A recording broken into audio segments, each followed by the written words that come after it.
হে hi everyone, আমি মনামি আর আমার channel Romo লাইফস্টাইলে তোমাদের সুস্বাগতম। আগের ভিডিওগুলো কেমন লাগছে অবশ্যই কিন্তু আমাকে কমেন্টের মাধ্যমে তোমরা জানিও। তো সেই দিনকে সকালবেলা ঘুম থেকে উঠে রেডি হয়ে নিচ্ছি, যাব হচ্ছে শ্যামনগর পোষকালী মন্দিরে।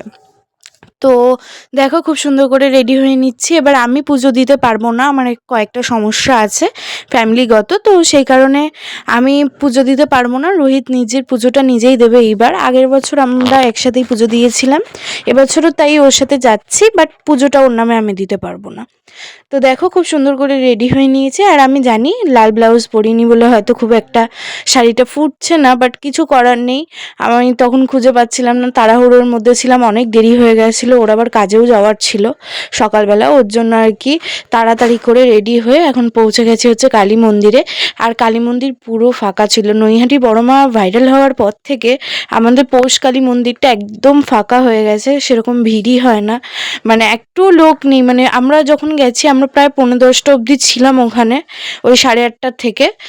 সত্যি বলতে একটা লোক ছিল না, মানে কি বলবো, খুব খারাপ লাগে এগুলো দেখলে।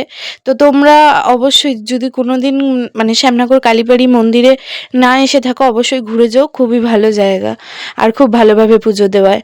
তো তারপরে বাড়ি এসে রেডি হয়ে নিয়েছি, দুপুরবেলার দিকে আমরা বাড়ি এসে গেছিলাম 11টা। এবার তারপরে আর ভিডিও করা হয়নি। তো রেডি হয়ে এখন যাচ্ছিলাম হচ্ছে কেক আনতে। তো আমরা আবার লাঞ্চে একটু বেরোবো, সেই কারণে আর কি। দেখো ওর বাড়িতে এসে ওকে নিয়ে তারপরে এখন চলে যাচ্ছি হচ্ছে লাঞ্চ করতে। এবার ও কাজে গেছিলো, ও কাজ থেকে এলো ওই 3টে নাগাদ, আমাদের বেরোতেই 4টে বেজে গেছে। কি আর লাঞ্চ, মানে ওটা ব্রাঞ্চ হয়ে গেছে না কি হয়েছে ভগবান জানে। তো তারপরে এই চলে এসেছি ফিডার রোডে। এবার ফিডার রোড থেকে একটা অটো ধরে নিয়েছি। আর ওর বাইকটা অ্যাক্সিডেন্ট করেছে, সেই কারণে ওর বাইকটা নিয়ে যাওয়া হয়নি। ও অ্যাক্সিডেন্ট করেনি, ভাই অ্যাক্সিডেন্ট করেছিল, সেই কারণে আর বাইক নিয়ে যাওয়া হয়নি, অটো করেই গেছিলাম। তো এখানে পৌঁছে গেছে রেস্টুরেন্টে, এসে কিছুক্ষণ বসে ছবি টবি তুলে নিয়ে ওর কেকটা কাটিং করে নিচ্ছি। এটা আমি ওকে কেকটা কাটিয়েছি। আমি খুব খুশি ছিলাম সেদিনকে যে আমি ওকে 3বারই কেক কাটাতে পেরেছি, মানে রাত্রে 12টার সময়, এই দুপুরবেলা আবার বিকেলবেলাও কেক কাটিয়েছিলাম, সেটাও তোমাদের সাথে শেয়ার করব অবশ্যই।